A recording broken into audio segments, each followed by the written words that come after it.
40년을 연구해온 엄청난 소리예요. 국어사전이 단어를 어떻게 쉽게 설명할 수 있을까? 한 방에 설명을 해야 돼요. 근데 아직까지 국어사전을 다시 검토해보니까 별로 안 달라졌어요. 이제 뭐 자지 해놓고 남자의 생식기 이 정도로 조금 발전했어요. 옛날에는 좀 자지 해놓고 좀 이런 식으로 많이 더라고요. 조금 발전했어요.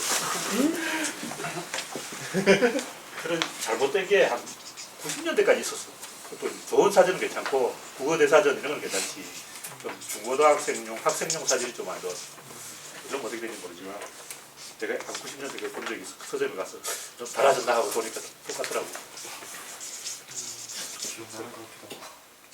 철학 용어는 철학이란 결국 의사결정 능력이기 때문에 결국 철학 용어가 100가지 있어도 결국 다 같은 뜻이란 얘기죠. 다시 말해서 모든 철학 용어는 같다는 거죠. 한 개만 알면 돼요. 철학의 여러 가지 용어들 다 알 필요가 없고 그중 한 개만 알면 돼요.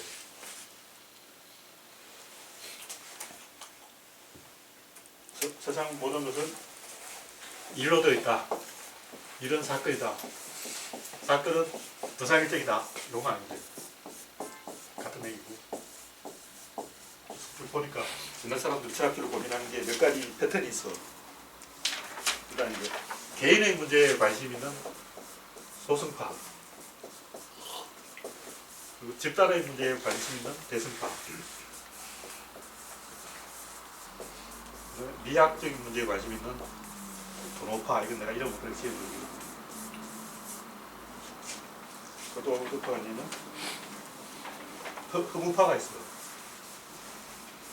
허무파는 히피들이는가 혹은 그 노장 사상 히피라고 해요. 무위.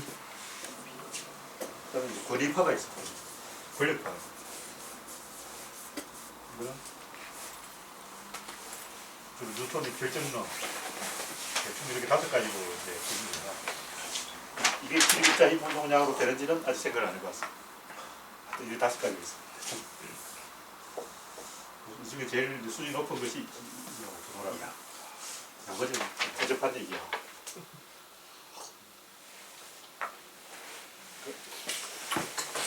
이런 처음에 복제가 되고 두 번째 종합이 되고 세 번째 연출이 되는데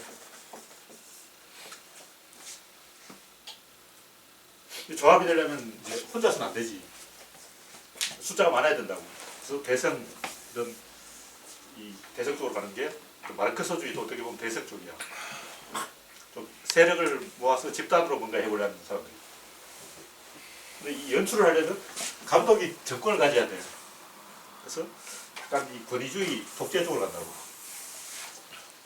근데 이 독재를 하려면 일단 이제 짝을 지어야 돼요. 연애를 해야 된다고. 그러면 이제 일단 빨가벗고 막 숲속을 뛰어다니자 이렇게 주장하는 건 히피 같은 노자 장자 이쪽. 그래서 이쪽은 이제 좀 공자.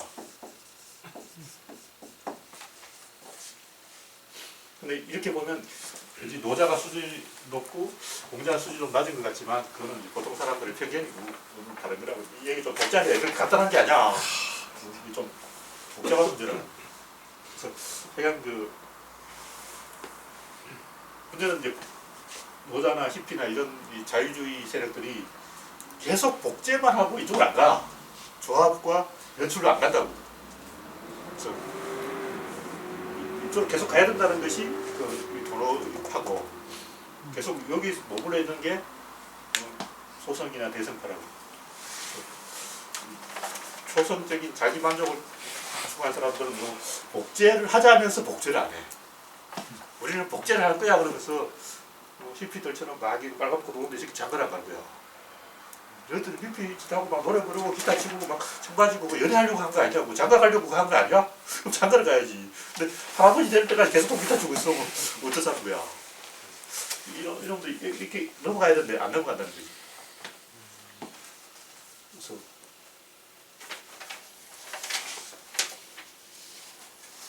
근데 이제 이 연출적으로 가면 이쪽을 딱 감춰놓고 이것만 딱 보면 권위주의 쪽으로 된다고. 그 상부 구조를 아예 안 보는 거지. 근데 이런 권위주의가 옛날에도 있었고 어떤 18세기, 19세기 계몽주의 시대도 있었다는 거예요. 공자 때도 한번 권위주의가 확 휩쓸고 지나간 때가 있고 뭔가 새로운 혁신 한번 일어날 때마다 이 권위주의가 한 번씩 팍 나오는 거예요. 왜 그러냐면 이제 공자 때는 철기 문명이 보급됐어. 그래서 어느 순간 처음에는 저 숲을 보존해야지 이러고 막 그런 숲이 있으니까 얼마나 좋냐 하다가 어느 순간 공자 미쳤다 저 숲을 베야 농사를 짓지 그래서 숲을 싹 베버린 거야. 그래서 노자가 그거 보고 저 새끼 미쳤나 해가지고 우이자연 숲을 놔두라. 숲을 놔두자는 파와 숲을 베서 농사를 짓자는 파로 이제 공자하고 노자가 싸운 거죠. 어떻게 보면 노자 말이 맞는 것 같기도 하지만 어떻게 보면 공자 말이 맞는 말이다. 그리고 그런 식으로 숲을 베버린 사건이 이제 근래에 일어난 게 마르크스 주의라는 거죠. 그러니까 산업화도 어떻게 보면 지구를 파괴해버리자. 왜 지구를 파괴하면 안 되지 않겠나? 하나님 벌 줄 건데 에이 하나님 어딨어 파괴야! 그래서 막 지구를 막 파괴하는 거야. 그거는 영국놈이라고 석탄을 막 캐는 거야. 땅을 막 파고 막 철강을 막 만들고 배를 막 만들고 이렇게 해서 전쟁도 막 하고 그러니까 마르크스가 나타나고 야 너들 개판 칠 거냐 좀 제대로 해보자 그러고 야 줄 서봐 그러고 막 권위주의가 나타나더라고. 그래서 역사상은 두 번 권위주의 법이 있었다. 이런 것이 우연히 일어난 게 아니라 다 맥락이 있다. 그것이 옳고 그름의 문제가 아니라 일의 진행 단계에 따라서 요 단계와 요 단계, 요 단계 다르게 생각해야 된다.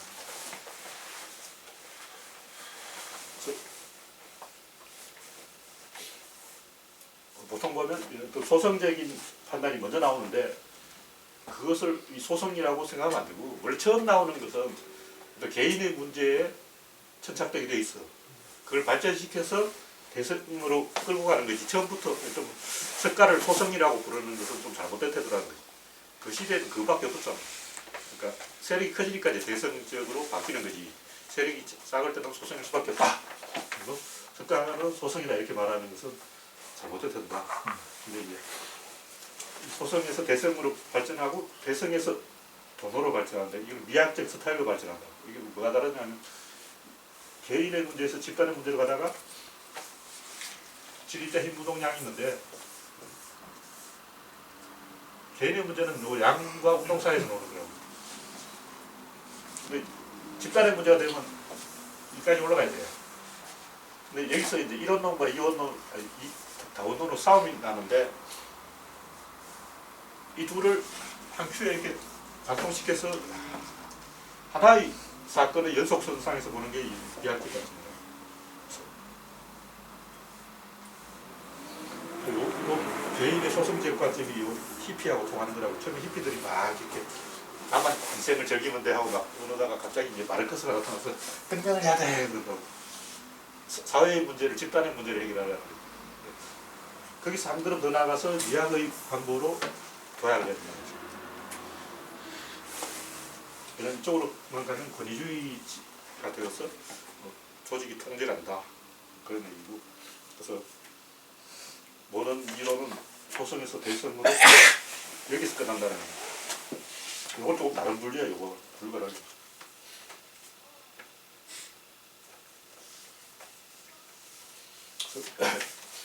여기 내가 이제 단어를 수백 개를 너무 많이 써가지고 오늘 다 이야기하기도 그렇고 주로 하는 얘기가 에너지의 확산 방향이냐 수렴 방향이냐. 이 허무주의 히피 단계는 에너지 확산 단계예요.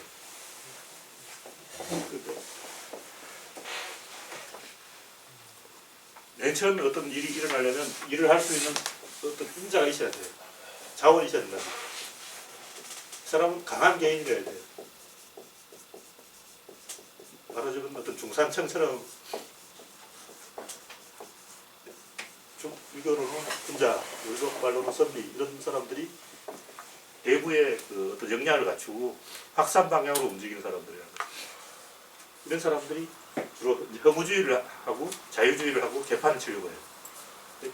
이런 사람들을 어떤 한 곳에 잡아가둬 놓고 문을 안 열어주면 이놈들이 뭔가 일을 해요. 그래서 확산 방향을 이제 수렴 방향으로 바꾸는 것이 제일 중요한 부분이다. 이런 얘기고. 그래서 근데 어쨌든 이제 확산을 수렴으로 바꿀 수 있는데 수렴은 확산으로 못 바꿔. 그래서 여기서 순서 문제가 생긴다는 거죠. 그래서 자유주의를 먼저 해야 되느냐 아니면 권위주의를 먼저 해서 돈을 벌고 잘 먹고 잘 살면 그 다음에 자유를 해야 되느냐 항상 이걸 가지고 진보와 보수가 싸우고 있다. 그래서 진보는 좀 이제 이 확산 방향을 강조하는 거고 보수는 수렴 방향을 강조하는 거고. 근데 정답은 확산을 수렴으로 바꾸는 거지 확산으로 계속 가면 히피가 되고 수렴으로 계속 가면 독재가 돼. 그래서 둘 다 정답이 아니다. 확산에서 수렴으로 바꾸는 방향을 바꾸는 것이 정답이다. 확산은 이제 젊은 애들 막 강가에 가서 감촌역에서 노는 거야. 수렴은 뭐냐면 거기서 눈이 맞아서 결혼하는 거지. 근데 계속 거기서 놀기만 하고 그 결혼을 안 하려는 사람들은 좀 문제 있는 놈들이야. 그리고 아예 강촌에 가지도 않고 그냥 가서 보고 중매 결혼하는 놈 또 문제 있는 놈들. 실제로는 중매 결혼한 사람이 더 행복하게 살 수가 있다고. 그러나 그것이 좋은 게 아니야. 우리는 좀 불행하게 살아야 돼. 행복한 놈들은 좀 끼란 놈들이야. 범생이들이고 좀 모자란 애들이야. 우리 좀 불행하게. 우리 좀 불행하게 살아야 돼. 그 생물학적인 결혼 말고 다른 결혼을 이렇게 또 붙일 수는 없는 거죠. 비유잖아. 몰라도 내가 얘기한 결혼 하나에 비우고 취직이라든가 뭐 여러 가지 다른 걸로 이렇게 하는 거죠.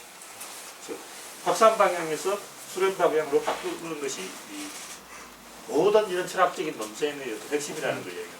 그래서 모든 주의 주장들은 대부분 이걸 이야기하고 있다. 확산이냐 수렴이냐 또 실존주의가 뭔지는 아무도 몰라.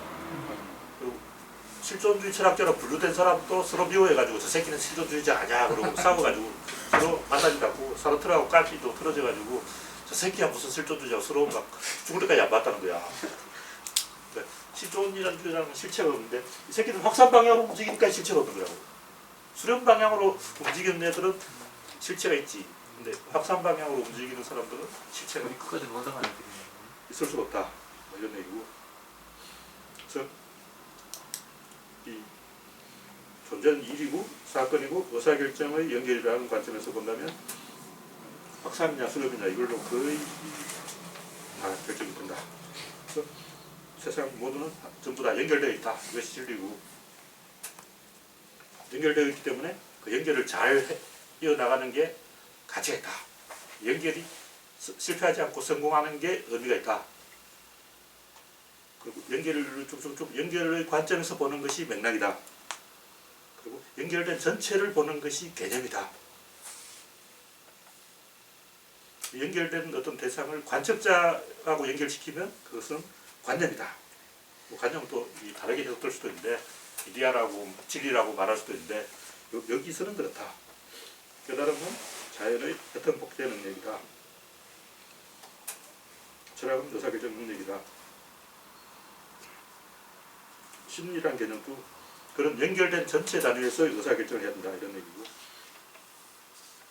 도라는 것도 그 자연이 연결되어 있으니까 인간도 연결되어야 된다. 그럼 자연과 인간은 어떻게 연결되어야 되냐 이런 관점이 도구 도덕, 윤리 이런 걸 다 그런 식으로 연결의 관점에서 볼 수 있다. 도라는 것은 자연의 연결상이라면 덕이라는 인간 내면도 다 연결되어 있다. 덕이 있는 사람하고 덕이 없는 사람은 어떤 차이냐. 다른 사람과 감정을 교류하는 사람은 덕이 있는 사람이고 저 새끼 죽도 말도 안 신경 안 써. 이런 놈은 덕이 없는 놈. 이명박 덕이 없는 사람. 정신적으로 안 연결되어 있는 사람은 덕이 있고 죽도 말도 신경 안 쓰고 난 몰라. 사이코패스 이런 사람 덕이 없는 사람.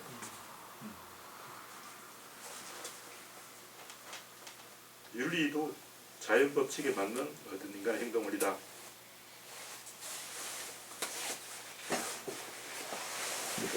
결국은 단어를 수백 개를 써놨는 걸 다 이야기할 수는 없고 핵심은 그 연결되어 있냐 연결되어 있지 않냐 이걸 가지고 다 판단할 수 있다는 거죠. 대충 이 정도로 이야기하겠습니다. 질문하실 것은 질문해 주세요. 지금 공자가 연출이고 노자가 복제잖아요.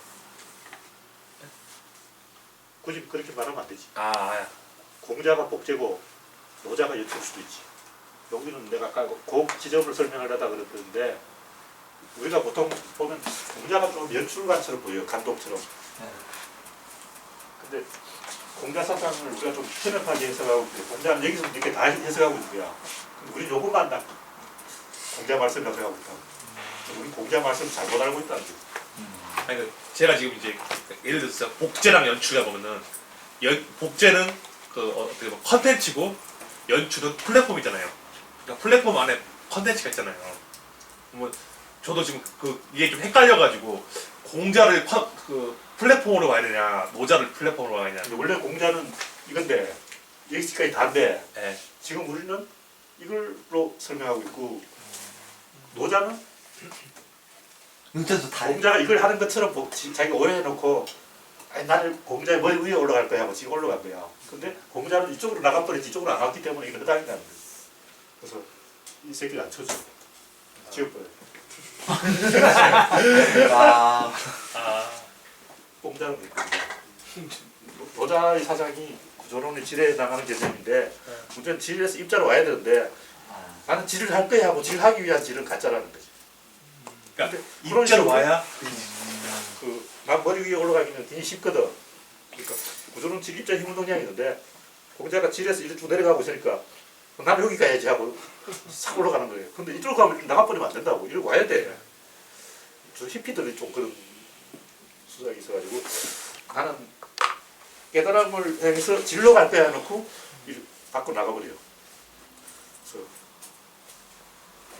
은밀하게 말하면 공자가 복제를 한 사람. 오히려 노자는 복제를 안 해. 제자가 없어. 복제라는 개념을 확실하게 이식시킨 사람이 바로 공자다. 저도 그래서 지금까지. 노자는 복제 필요 무의자연 다 맡기나 저절로 될 거야. 그럼 노자가 떠들 필요도 없잖아. 다 저절로 되는데 뭐. 아니 그러니까 공자는 제자가 있는데 노자는 제자가 누구? 없지. 그러니까 자로 안연. 그래서 공자가 제자를 복제한 사람이고 우리는 공자를 좀 연출가로 알고 있는데 그건 공자에 대한 오해다. 어쨌든 우리가 보통 보기에는 공자의 나쁜 점만 배워가지고 공자를 그냥 독재자로만 생각하고 있지. 우리가 그 시대를 공자의 시대를 잘 모르기 때문이고 공자가 실제로 어떤 시대를 살아왔는지 그 시대로 돌아가서 보면 완전히 다르게 해석된다는 거죠. 공자가 주나라의 그 봉건주의로 그 복고주의, 과거로 가자는 주의를 했다고 믿는데 그 진짜 역사 공부 안 하는 새끼들이 하는 거야. 그 진짜 무식한 놈이라고. 내가 그래서 이 사람 진짜 역사 공부 안 한 거야. 공자 뭐 한마디 하는 새끼들이. 마르크스도 그 마르크스가 주장하는 사회주의가 그게 과거를 거꾸로 가는 거라고. 그게 옛날 일본이나 신라 시대가 그랬어. 전형적인 마르크스가 생각하는 그런 공산주의 사회가 신라 시대 경주가 그랬단 말이야. 근데 그것도 조금 잘 나갔어. 오래 지속 불가능해서 그렇지 그 신라 시스템이 제법 잘 나갔다는 거지. 그래서 이 문제는 이제 공자 책을 보면은 구조론에 보면은 선형식 후 내용을 그대로 출석을 하는. 그 연나라가 있었고 이 연나라가 자본주의 지금 하다가 망했어. 네. 그래서 이제 조금 더 진보적인 사회주의로 간 게 주나라거든. 네. 근데 주나라에서 철기 문명이 보급되면서 완전히 나라가 개판돼가지고 이제 자본주의 최악으로 가버린 거지. 그래서 이 시대에서 이쪽으로 가자고 하니까 보수처럼 보이지만 공자는 여기에서 이리로 가자고 한 거야. 그러니까 이 연나라가 얼마나 최악의 개판 국가인지 우리는 모른다고. 우리는 야, 연나라도 좀 괜찮은 나라다고 생각하거든. 근데 연나라는 바이킹이나 외구처럼 이 해적질하는 산적 국가야. 국가 자체가 산적 집단이야. 그래서 주나라는 사회주의적인 이상 국가를 만들려고 했는데 그 결과 이 주나라가 너무 잘 되어버려가지고 그 결과는 숲을 다 베어버려가지고 절망적인 재앙 상태가 온 거죠. 근데 그것은 그 시대에 일어난 어떤 혼란이고 공자가 역사를 이렇게 거꾸로 되돌리려고 한 게 아니고 이렇게 가려고 합니다. 그걸 우리는 굉장히 잘못 알고 있는 거지. 그래서 공자가 복고주의다 하는 것은 그 시대에 안 살아봤을 거야. 굉장히 진보적인 사람이야. 물론 보수적인 측면도 있지. 근데 그거는 요즘의 기준으로 보면 보수적인데 그 시대의 기준으로 보면 전 오히려 더 진보적이라는 거예요. 그래서 그때 노예제도라든가 그런 사회 구조를 보고 이야기했다. 그러니까 공자가 이제 자공한테 그 자공이 양을 이 불쌍한 양을 왜 죽입니까? 시시콜콜한 건 한 얘기 필요 없고 네. 중요한 건 토지를 어떻게 분배할 거냐 이런 거라고. 공자는 토지를 나눠서 모든 사람이 공장의 토지를 나눠 가지자 뭐 이런 주장을 한 거라고. 아 그게 그 맹자에 나오는 그 정전제 그 이야기 아니에요? 그러니까 꼭 그 뭐 공자가 그런 주장했다기보다도 주나라가 바로 그런 나라였다는 거죠. 그 주나라는 굉장히 좋은 나라였어. 왜냐하면 착취를 안 했거든. 약탈을 안 했다는 거죠. 그래서 내가 봤을 때 약탈 국가에서 약탈을 안 한 시대로 되돌아간 거지 주나라가. 근데 그 초기고 주나라는 곧 나라가 망해서 개판돼가지고 중국은 순추시대부터는 완전히 최악의 끔찍한 지옥도가 인출돼가지고 최악의 나라가 되었어. 근데 그것을 공자 탓이라고 할 수는 없지. 시대가 그렇지. 철기가 갑자기 보급돼가지고 갑자기 인구가 늘어버리는 그런 일이 난다. 인구 폭발 재앙이라고 해요. 그러면 저기 복제조합 연출을 저기 꿰었다는 게 공짜면 서양에서는 소크라테스나 플라톤이나 아리스토텔레스 같은 또 거의 좀 복제조합 연출 그 정도까지 꿰었다고 생각을 하십니까? 재앙은 그런 사람이 없죠. 그러면 소크라테스는 저 중에서 한 복제나 뭐 그쪽 굳이 말하면 복제에 해당한다고 복제 봐야 정도 되는데 하면 그걸 굳이 그 소크라테스의 사상이라고 말할 수는 없고 그때는 복제가 필요한 타이밍이었다는 거죠. 그 이전에는 소피스트가 있었는데 얘들은 다 사기꾼들이야. 재판에서 사기쳐서 이기는 그런 속임수를 가르치고 있었는데 이 진리를 가르치자 한 게 소크라테스고 처음으로 복제를 시작한 게 소크라테스라는 교육을 하려고 한 거지. 그냥 그 직업적인 변론술이 아니라 속이는 기술이 아니라 진리. 근데 그거는 우리가 이제 소크라테스를 긍정적으로 평가해 준 얘기고 그 시대 사람들은 소크라테스가 바로 전형적인 사기꾼이다. 이 새끼 하는 일도 없이 놀고 먹고 저 귀족 자제들 모아서 숲에서 놀면서 사기쳐 먹는 그런 완전히 재수 없는 사기꾼이다 이렇게 하고. 그러니까 밖에서 보는 거하고 안에서 보는 게 다르기 때문에 우리는 소크라테스 사실 뭐 별로 복잡한 게 없지만 한국을 치자. 이렇게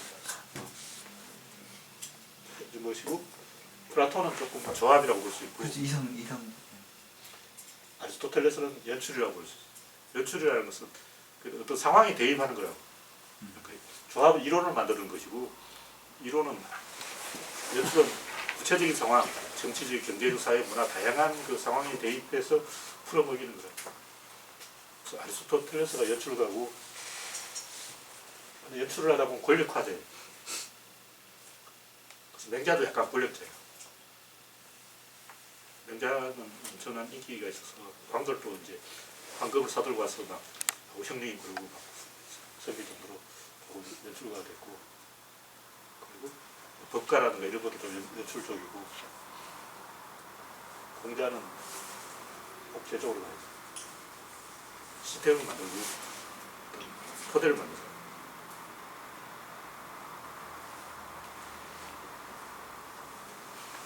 또 뭐 질문할 수 있어. 쓰는 게 많아가지고. 저 겹쳐. 요게 좀 블랙이야. 이거 겹쳐. 비슷해. 집단하고 권위하고 좀 그게 비슷한 그쪽 겹칠 거. 집단이 있어야 권위가 있으면 뭐좀 근래 나타난 거고 이건 좀 옛날부터 있던 얘기고 근데 제대로 안 하면 이게 좀 복제라고 봐야 돼. 이게 복제고 이건 좀 조합이고 그건 좀 연출인데 보통 사람들 연출만 하는 거거든. 이쪽은 별로 안 하려고 그래. 왜냐하면 이쪽은 이미 난 다 해먹었어. 그러니까 실제 사람들이 이익을 얻는 거는 뭔가 연출을 해서 당장 뭐 해먹으려고 하는 거고 그렇지. 이거는 이제 조합은 젊은이 학생들이 이제 뭐 정당에 가입하고 막 운동권에 소속되고 패거리를 원하고 오늘 조금 이제 기득권이 돼가지고 나도 뭐 해봐야 되겠는데 하고 뭐 해볼 거 없을까 하고 이건 어떤 서성이 인류의 지도자가 하는 거고 근데 예술 쪽으로 가면 이걸 할 수 있다. 그러니까 이걸 하려면 인류의 큰 서성이 되거나 아니면 예술가가 돼야 돼.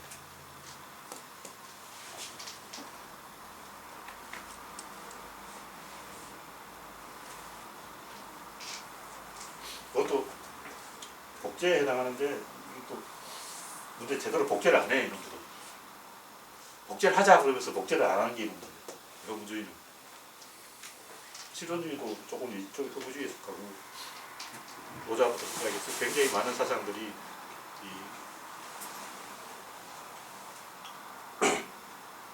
이쪽은 원래 공산주의 같고 이쪽은 자본주의 같고 이게 조금 무정부주의 같거든. 그래서 이쪽을 하자 하면서 이쪽을 안 하는 놈들이 무정부주의, 아나키스트. 아나키스트. 젊었을 때 나도 이 아나키스트들이 좀 뭔가 아는 놈들이 아니야. 얘들은 좀 멋쟁이 같아. 멋있죠. 근데 실제로 뭐 할 생각이 없는 놈들이야. 안 해. 그냥 말로만 씹을 놈들이야. 무정부주의는 사상이 될 수가 없어. 그냥 곤조야 곤조. 난 다시라. 이게 소리부터 지금 공산주의 자본이 다시라. 다시라고 예술을 하라고. 정치를 예술로 해버리면 그게 아나키스트이 돼버려. 지금 정의당도 약간 그렇게 돼 있어. 정치를 하긴 하는데 예술을 하고 있어. 그러면 안 되지. 직권을 해야지. 지금 이걸 해야 직권을 하는데 자꾸 이걸 한다면서 이걸 하고 있다고.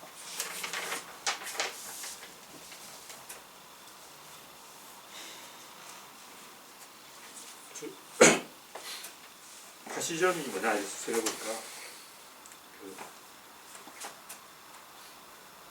이런 어떤 그 정치적인 어떤 집단의 힘 여기에 대해서 그 일반 대중들은 굉장히 무서워한다, 두려움을 가지고 있어요. 그래서 정치적으로 무지한 사람들이 두려움에 호소하는 게 파시즘이다.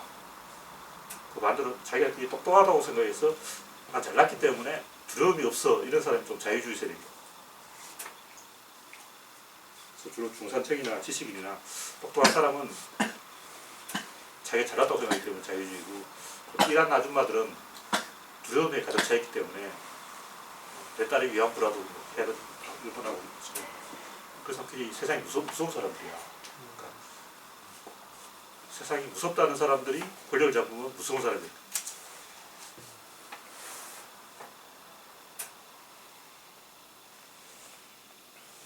그리고 이 낭만주의도 이쪽 계열이야. 그러니까 원래는 이걸 하려고 하는 거지. 이걸 하려고 하는데 이게 되는 거지. 그러니까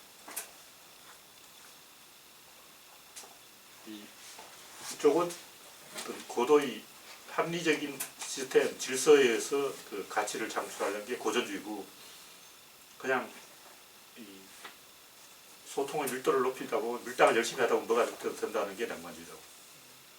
실제 대중은 어떤 이 복제는 고도의 조직된 어떤 이론에서 합리적인 시스템에서 나온 게 아니라 그 밀당을 열심히 하다 보면 돼. 예를 들면 이제 벤처하는 사람들 기업을 만들자고 우리 모여서 다 벤처 기업가야. 술 한잔 마시면서 이제 이렇게 서로 막 저 새끼는 뭐 하려고 하지 그러고 서로 이렇게 대화를 하다가 아이디어가 탁 떠오르는 거라고. 창의라는 거지. 창의는 복제에 의해서 가능하다. 그 복제는 굉장히 많은 그 밀당을 해야 되고 상호작용을 해야 된다. 상호작용을 정확하게 하다 보면 뭐가 복제가 된다. 근데 이제 그게 낭만주의인데 그래서 계속 상호작용하고 밀당만 하려고 하고 연애를 더 이상 진도를 안 나간 사람들이 많다는 거지. 죽을 때까지 밀당만 하려는 사람들이 있어. 안철수는 좀 그렇잖아. 그 사람은 사실은 정치를 하고 싶지 않아요. 정치를 할까 말고 밀당을 계속 하고 싶은 거야. 계속 간을 보려는 거야. 밥은 안 먹고. 아까부터 간 보고 있는데 아직도 간 보고 있어. 국간장 그래가지고 계속 물을 좀 탔다가 아니다 하고 간장을 좀 더 넣었다가 다 먹었네. 계속 그 사람들은 간으로 ML이 동현님 지금 이제 개인 집단 대승 대동통으로 가면서 인간에서 가장 원초적인 것을 컨트롤하기가 가장 어려운 것이 감정들이잖아요. 희노애락 그것을 대부분 영화나 그런 것도 감정에 좌우돼갖고 흥행도 되고 감정에 호소해갖고 하는데 이 소승 대승 도는 이게 가면서 감정을 어떻게 그래서 다루고 어디서 좀 이야기해서 개인이나 예를 들어 소수이나 대승이나 감정을 같이 어차피 완전히 그냥 컨트롤을 할 수 있는 완전한 상태로 개인 소승 대승을 할 수는 없잖아요. 이미 그렇게 해버렸다면 하는 것은 이미 미학 도노에서 그냥 소승은 예, 그뭐 비워라 내려놓아라 그러면서 감정을 버려라 그러는 거예요. 그렇죠. 그러니까 그건 감정이 없는 로봇이고 대성들은 좀 참아라 그래요. 대장이 명령할 때까지 참아야 돼요. 어차피 그 감정은 계속 있는 거잖아요. 얘는 좀 노력해라 참아라 하고 괴롭히는 놈들이고 예. 얘는 소성들은 내려놓아라 비워라 하면서 괴롭히는 거예요. 그걸 밀당을 시킬 줄 아는 사람들이 이야기라는 거죠. 그 감정을 갖고 그래서 자유제적으로 카타르시스라는 게 원래는 비극을 뜻하는데 꼭 비극이 아니더라도 어떤 두 사람이 만나거나 아니면 어떤 중요한 의사결정이 내려지면 사람들이 굉장히 뇌가 업되거나 쫙 가라앉아서 정화되거나 이 카타르시스가 정화란 말인데 정화되기 전에 업돼 그래서 업됐다가 정화되는 거라고 그래서 감정을 업시키거나 정화시키는 것이 이 결혼이라는 거죠. 밀당이라는 거죠. 그래서 어떤 두 사람의 운명적인 만남을 통해서 감정을 업시키거나 카타르시스 시킬 수 있다, 정화시킬 수 있다. 그래서 어떤 개인 소송은 개인을 가져왔는데 개인은 어떻게 감정이 없어요. 혼자 있으면 무슨 감정이 있을 수 없지. 애들은 모아놓고 그냥 줄 세우려고 해요. 그래서 군대처럼 이제 내후반에 30명씩 넣어놓고 가만히 있으라 그래요. 그렇게 계속 또 감정이 없지. 감정이 어디에 있냐면 어떤 둘의 만남에 있다. 의사결정의 순간에 밀당을 잘하면 된다. 그럼 답이 되죠.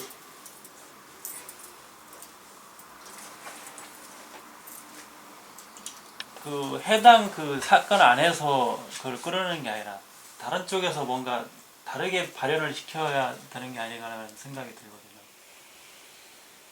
그러니까 어떻게 보면 뭐 케이스가 맞는지 모르겠지만 어떤 사건 안에서 내가 막 그 감정이 격화되어 있는데 그거를 끌어내서 결국 거기서 카타르시스를 맛본다라기보다는 서로 상처만 얻을 수 있는 어떤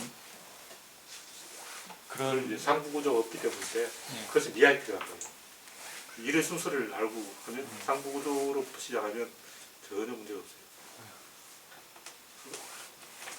상처를 주는 게 문제가 아니고 상처를 주는 이유를 본인이 모르기 때문에 어떤 다음 아고라이가 보면 여자들이 막 이상한 얘기 써가지고 내가 봤을 때는 다 500원 맞아야 되는 얘기야. 아 요만한 걸 가지고 뭐 그때 내가 이렇게 눈치 줬는데 네가 왜 못 알아봤나 해도 하는 소리 하고 막 개똑같은 소리 쓰는 거야. 그 본인들한테 굉장히 중요한 문제라고. 그때 내가 시누이가 나보다 7살이 어린데 나한테 뭐 언니 이럴 때 한 번씩 챙겨줘야 되는 거 아니야 했는데 그렇게 말할 수 있니? 여러분 결심했어. 개떡같은 소리 써놔서 그걸 결심해.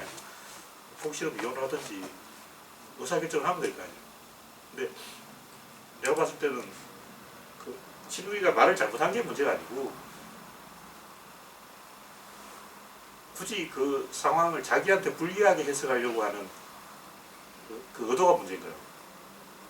그러니까 자기 마음 깊은 곳에 시누이가 싫든지 집에 가기 싫든지 그 어떤 본질을 끌어내야 되는데 자기가 왜 화가 났는지 그 생각을 안 하고 이게 다 시누이 때문이야, 남편 때문이야. 어떻게 내가 이런 상황에서 남편이 그럴 수가 있어.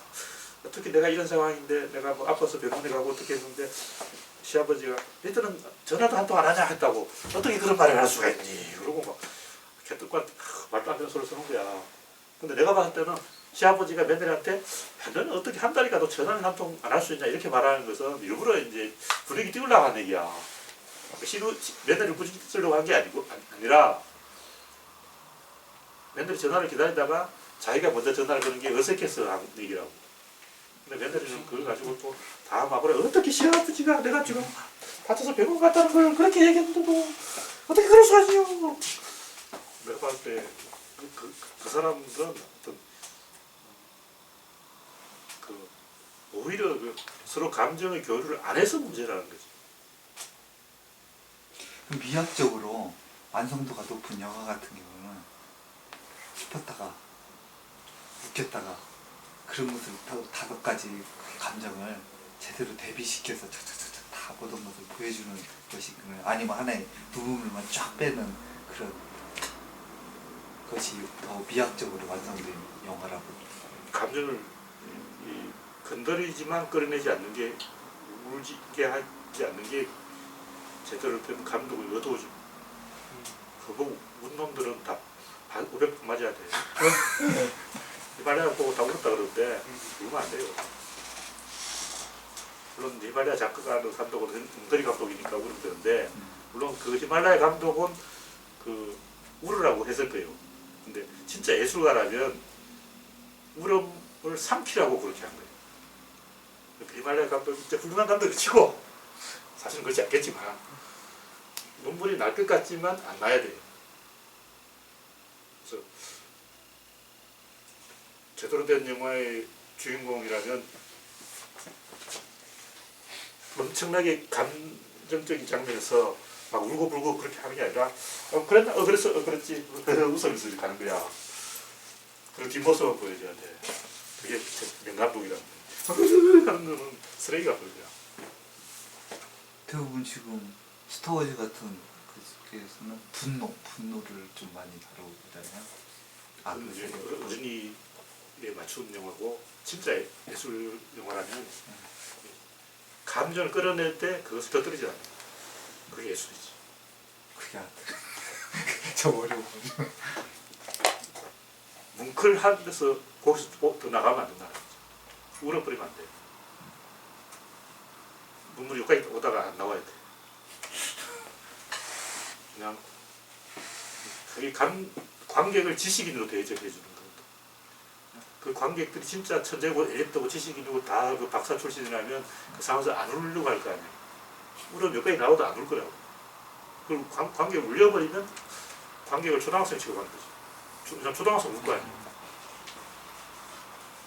엄마 없는 하늘 아래. 엄마 없는 사람. 하여튼 그 감정을 제어하는 능력을 키워야죠. 실은 어쩌면 그 트레이닝 이야기라고. 복제 하나 내 생각에 만약 사람으로 치면은 생각으로만 받아들일 이 말이라든가 이렇게 언어를 이렇게 또 복제를 해야 되잖아요. 그럼 복제가 아니죠. 전달이 안 되면. 그러니까 복제라는 것은 어떤 이 소설을 빼오는 걸 말하는 거예요. 창의를 하려고 하는데 뭔가 새로운 걸 만들어야 되잖아요. 그냥 완전 카피 이렇게 하는 게 아니고. 또 요즘 드론이 뜬다 그러면 나도 드론으로 뭐 하나 해봐야 되겠다. 그럼 이게 그걸 복제라는 거예요. 드론이라는 아이디어를 복제한 거예요. 그냥 드론 하면 안 되고 거기에다가 자기만의 뭔가 조합을 해야 돼요. 드론으로 짜장면을 배달하겠다. 드론을 변형한 그게 조합이잖아. 짜장면을 어떻게 배달할 것인가 이게 연출이라는 거예요. 어떤 처음에 소스를 가져오는 건 다 복제라고. 마스시랑 모든 걸 플라스틱으로 만들었어요. 플라스틱 하나로 다 복제한 거야. 그래서 대부분 작가들은 자기 복제를 해요.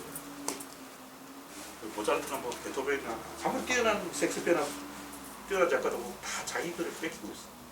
그래서 맨 처음에 소스를 가져오는 거는 다 복제고 그걸 조합해서 짝짓기를 해서 어떻게 그 뭔가에 입혀야 돼. 짝짓기 한 다음에 여기다 어딘가에 실어야 된다는 거죠. 그래서 모든 일의 창의의 어떤 시작점은 복제에서 시작한다. 근데 조합 연출을 안 하고 그냥 지골로 날려보는 놈은 그런 표절이지. 그럼 표절 여기서 표절의 쭉 연결이 돼야 된다 이 말. 표절이 여기서 이제 구분이 되네요. 연구를 안 복제에서 하는 놈이 표절. 조합 연출이 섞이지 않으면 그건 표절이고 그렇죠. 단지 복제해서 그냥 끝나버리면 그건 표절, 우리 원천적인 표절이지. 근데 하여튼 중요한 것은 어떤 사건의 출발점이 복제라는 거예요. 그래서 표준을 만들면 대량으로 복제가 일어난다. 그래서 서구극이라든가 어떤 정형화된 어떤 틀을 만들면 그 무제한의 복제가 일어나는데 그것을 우리는 굉장히 안 좋은 거라고 얘기하거든요. 근데 그게 사실 좋은 거라고. 아주가 많이 나오는 게 좋은 거예요.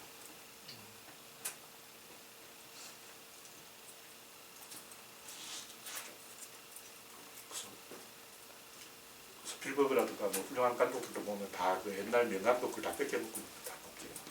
잡사실 복제의 달인. 세종대왕도 한글 창의했다는 건 엄청나게 훌륭한 일이잖아요. 우리는 세종같이 IQ 200이라도 한글은 너무너무 이건 IQ 5만 돼야 돼. 세종도 할 수 없는 일이야. 이렇게 생각한다고. 근데 세종도 천지인이라는 세 가지를 만들고 거기서 다 복제하는 거예요. 다 그걸로 조합하고 연출하고 한 거예요. 그러니까 세종은 자음과 모음 그것이 모아서 단어가 된다. 이걸 아는 거죠. 그래서 초성, 중성, 종성 이 세 가지가 조합해서 하나의 음절이 된다는 걸 이해하는 순간 조합 연출하고 24장 다 만들고. 근데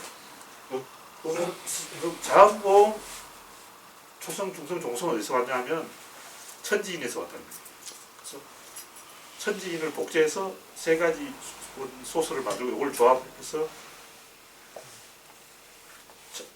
자음과 모음을 만들고 그걸 연출해서 가나다라, 아바사 이런 한글 다 만들고 우리가 쓰는 것은 글자는 연출된 거고 자음과 모음으로 이렇게 결합하는 것은 그 조합된 거고 맨 처음의 그 아이디어는 복제가 된 것이다. 기억은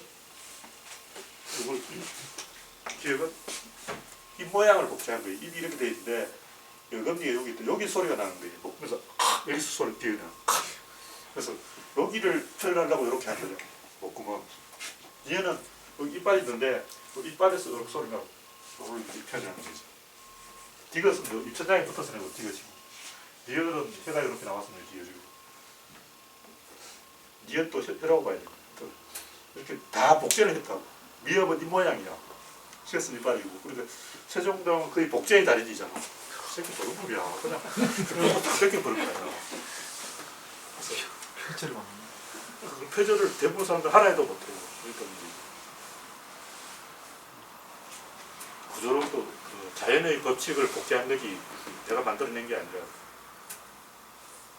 내가 넌 질이 되어라, 입자가 되어라, 힘이 되어라 이렇게 막 시킨 게 아니야. 그래서 자연이 그렇게 되어 있다는 거지. 모든 그 가치 있는 것은 원천 소스는 다 복제다. 복제를 잘해야 돼. 복제 하나도 못해. 그냥 복제하고 끝나는 게 아니라 조합과 예출이 따라온다는 거야.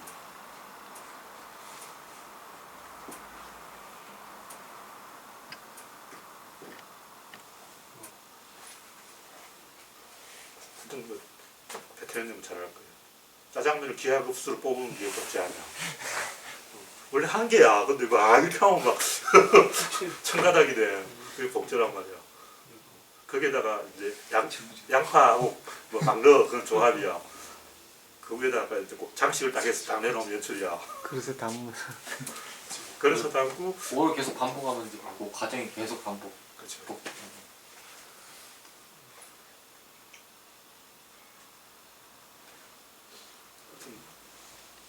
모든 창의는 이런 복제 조합 연출을 가지는 거지. 그래서 이 공자는 우리는 연출가로 알고 있는데 사실은 스템을 복제하고 스승과 제자를 만들었다. 복제의 관점에서 봐야 돼요. 공자가 뭐 부모에게 효도하라, 뭐 스승에게 뭐 충성하라 이런 건 공자의 본래 뜻이 아니에요.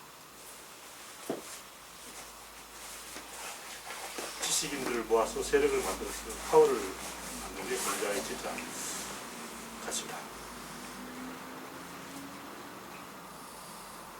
소크라테스도 그 전까지 소피스트는 지식을 장사의 수단으로 쓰는데 장사의 수단을 위한 지식이 아니라 지식을 얻기 위한 지식도 아니에요. 이것이 엄청난 힘이 있다. 지식 자체에 엄청난 힘이 있다고 생각하는 게 소크라테스.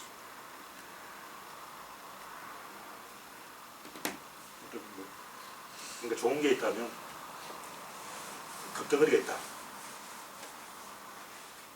그 금덩어리를 우리 팔아먹어 버리려고 한다고. 그 금을 팔아야 이익이 된다 생각한 거예요. 그래서 미국 놈들은 그걸 계속 사들여 중앙은행에 모아놔.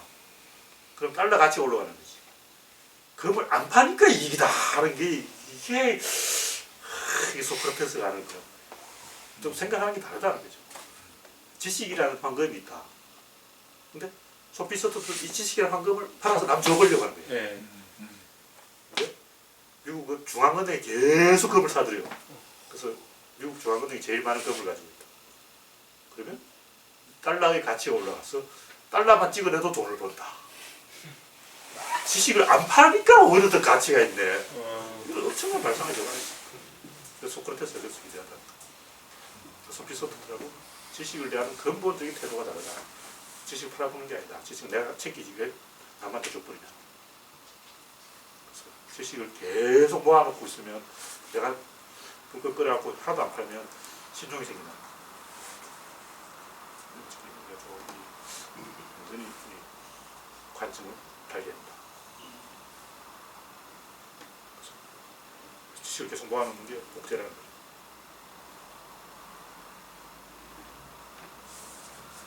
조금 이해가 되시고 예. 내가 생각해도 좀 맞는 말 같아요. 구조의 대치 구조의 타짜에서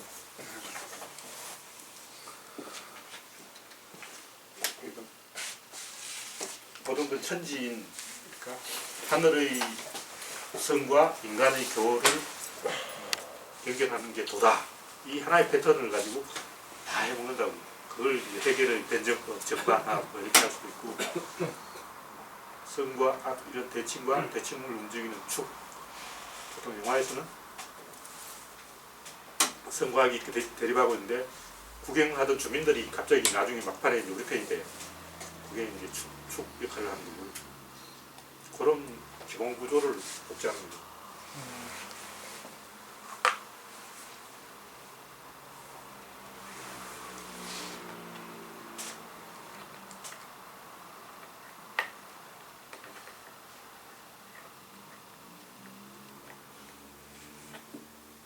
뭐 자동차를 만들더라도 처음에 부품을 대량으로 생산하는 그런 복제고 그 다음에 공장에서 그 하천업체에서 가져온 복제된 부품을 차종에 맞게 조립을 하는 그런 이제 조합이고 그 다음에 소비자가 원하는 대로 옵션을 달아주는 건 연출이고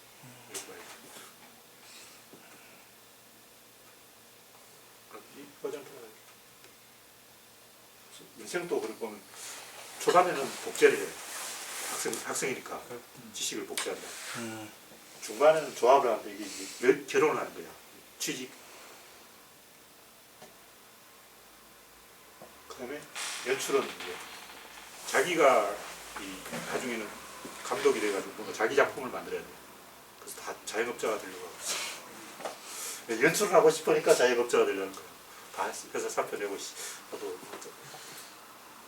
치킨집을 할 거야. 그러면서 다 연출을 하고 싶은 거야. 치킨집.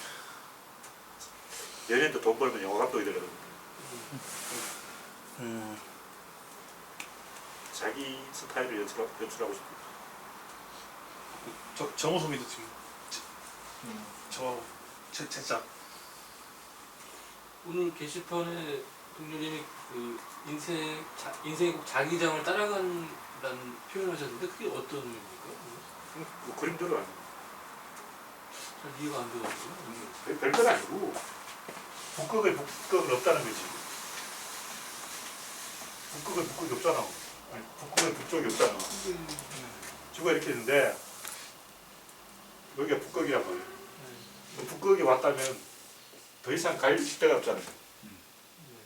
근데 자꾸 북극의 있다고 북극의 북쪽에 뭐가 있을까 이렇게 생각 고민하는 사람도 있을 거 아니에요. 그러면 그 사람들 위해서 내가 서비스로 북극의 북쪽은 이게 자기의 선이라고 보면 이렇게 간단 말이죠.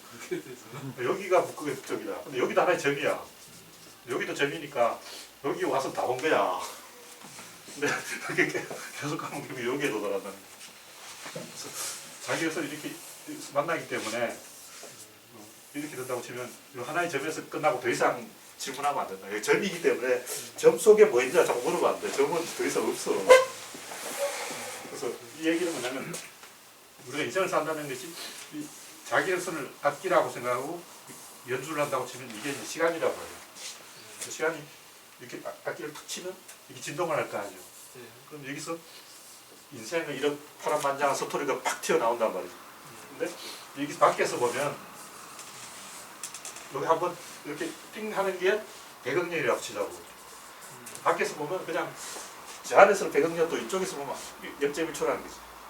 그래서 우리는 이 안에서 있다고 생각하고 우주가 태어난 지 137억 년이 지났다고 생각하지만 이 우주 바깥에서 본 눈높이로 보면 137억 년이 1초라고.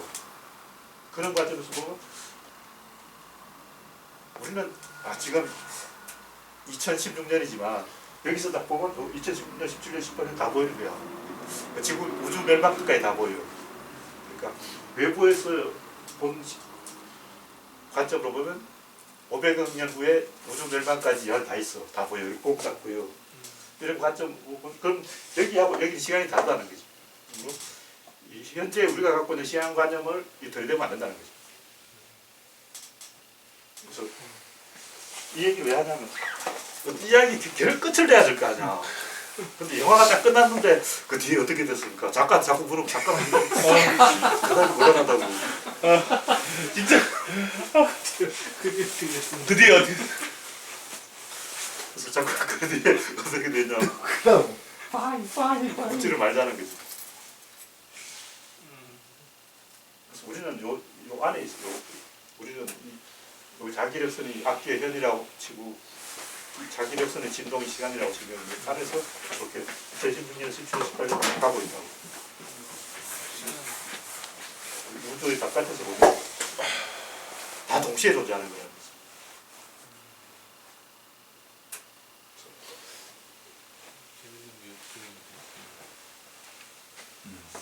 우주의 태초를 굳이 생각할 필요가 없다는 끝을 내야 돼. 한 점으로 압축이 된다. 공간도 시간도 다 압축이 돼서 한 점이 된다. 줄이 이렇게 있어. 이 고무줄이야. 이걸 딱 치면 이렇게 진동을 한다고. 이쪽으로 가는 거는 선이고 이쪽으로 가는 악인데 다시 이게 합쳐져서 한 개 점으로 돌아가 버린다는 거지. 이렇게 진동을 하면 하고 이렇게 틀었다가 다시 딱 원래 위치로 돌아가 버린다는 거죠. 선과학도 그런 식으로 또 하나가 이렇게 부풀었다가 다시 원위치로 다시 상쇄돼가지고 사라져버려요. 선도 없고 악도 없는 세상이 된다. 우리는 선은 우리 때는 악을 때려진 걸로 이렇게 생각하고 그걸 김기덕 감독은 직관적으로 감을 잡았지 않은가. 그런 아이디어가 쉽게 나오는 건 아니에요. 굉장히 중요한 아이디어. 그래서 우리가 시간이라고 생각하면 이런 식으로 진동을 시키는 것이고 다시 원점으로 돌아가서 사라진다고 생각해요.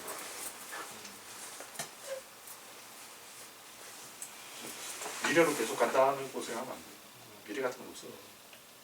진동하는 과정 사이에만 시간이 있다고 보는 거예요. 그렇죠. 우주 바깥에서 보면 우리 우주 500억 년이 거기서 1초예요. 그냥 여기 약간 잠깐. 그러니까 그거 이제 불교에서 마야라 그러고 막 그러잖아. 그게 일루전이라는 거. 계속 시간이 간다는 것은 나는 정말 납득하기 어려워. 어디로 자꾸 가? 자꾸 간다는 것은 과거로도 계속 가야 돼. 미래로도 계속 가야 돼. 이거는 그 진동이 사라져버리면 그 처음 이게 현이 흔들리기 이전은 없어. 빅뱅 이전은 없다고. 그 진동이 사라져버리면 시간도 없어, 공간도 없어, 싹 사라져버려. 그냥 한 개 점으로 원래 한 개 점이었는데 그 뭐야?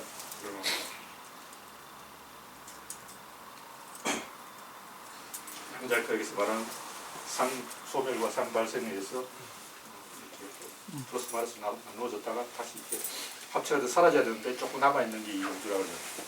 이건 결국 이렇게 사라지다.